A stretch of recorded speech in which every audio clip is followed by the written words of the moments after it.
Hi everyone, I hope you're having a good day. I hope it's been a mellow day today for you and that you've been taking it easy. I hope you're having a good Saturday, or whatever day it is for you whenever you're watching this. But anyway, I've always had a sensitivity to music, especially classical music or even modern music that uses certain beats or rhythms, or the play with the instruments, the way they play the instruments, or the play in words. If the lyrics have certain words that really resonate with me, sometimes I'll be brought to tears by these songs or these compositions because they move something within me, and I can't explain it, and I don't think I have the words to express how I truly feel, but it's just a surreal experience, and I've always had that kind of sensitivity towards music. And there's a composer that I love, one of my favorite classical music composers. His name is Franz Liszt. Franz Liszt was a Hungarian composer, and he is known for being one of the pioneers of the symphonic poem. And what a symphonic poem is, it's a composition that has a theme. So it's inspired by an idea. So, for example,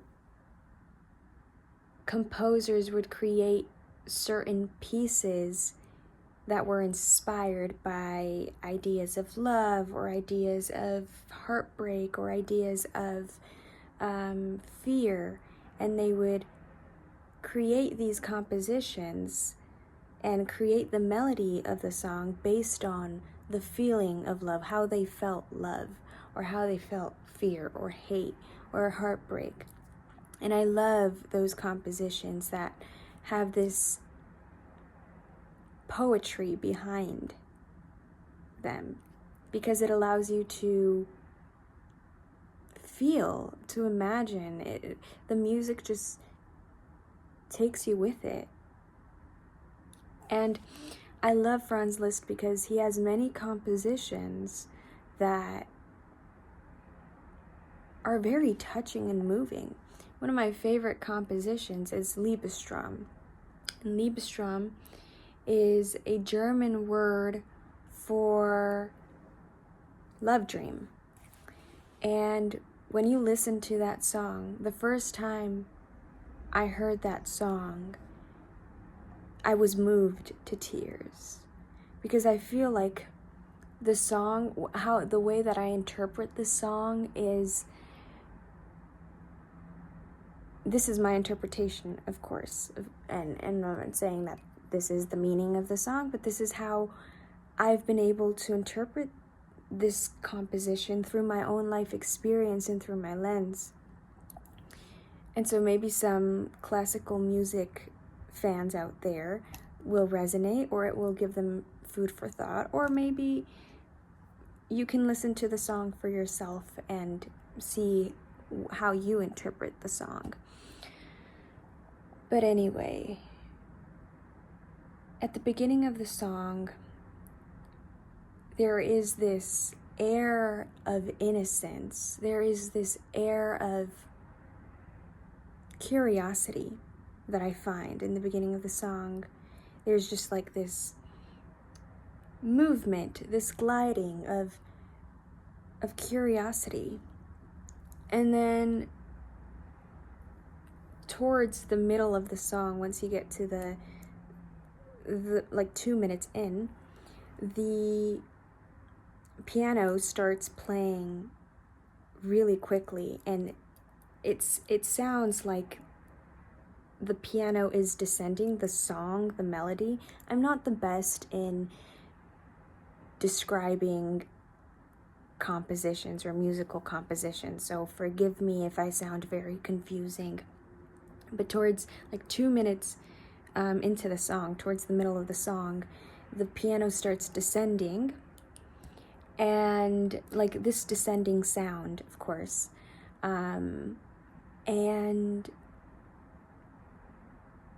there starts to, like, he starts to play really quickly and really fast, and I interpret that as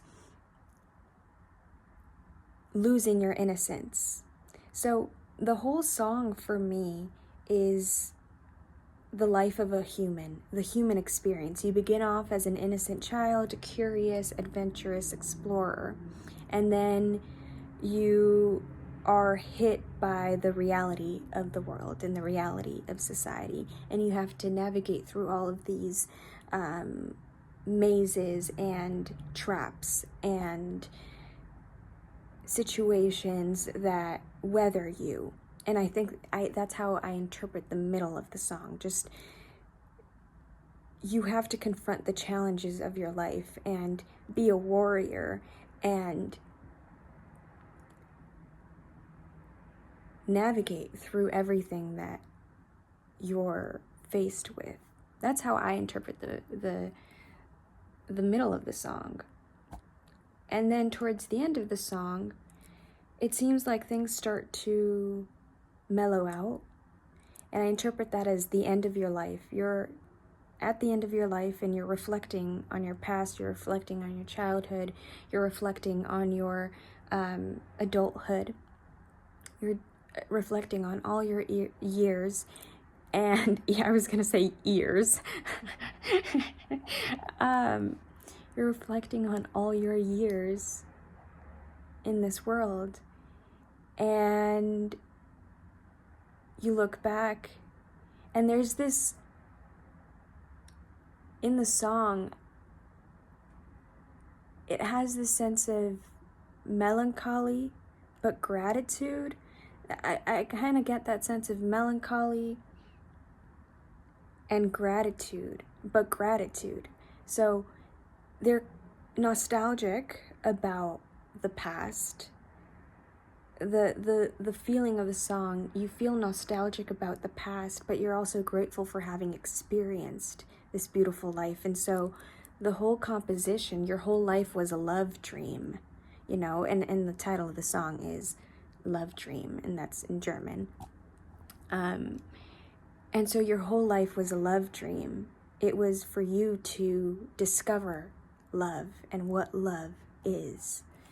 And so I love that composition. And if you've never heard of this composer or this song, I would encourage you to listen to it. Plug in some earphones and really close your eyes and listen to the music and listen to the melody and see how you interpret this song. He's one of my favorite composers. I'm not a pianist, I play the guitar, but from my pianist friends, they've said to me that this composition in particular is so difficult because it seems like, I'm not a pianist, like I said, but from what they've explained, you have to have like 6 fingers. It seems like he has like 6 or 7 extra fingers, because how is he able to get from one part of the piano to the next? It seems like his fingers are so spread out and long, and only really talented pianists can play this piece. And I just find this composition fascinating, and I encourage you to listen to it if you haven't already, and plug in some earphones, close your eyes, and see where the music takes you, and see how you interpret the song, you know, and see what you think, see what your thoughts are, and where your mind takes you. So, just a little talk about one of my favorite compositions.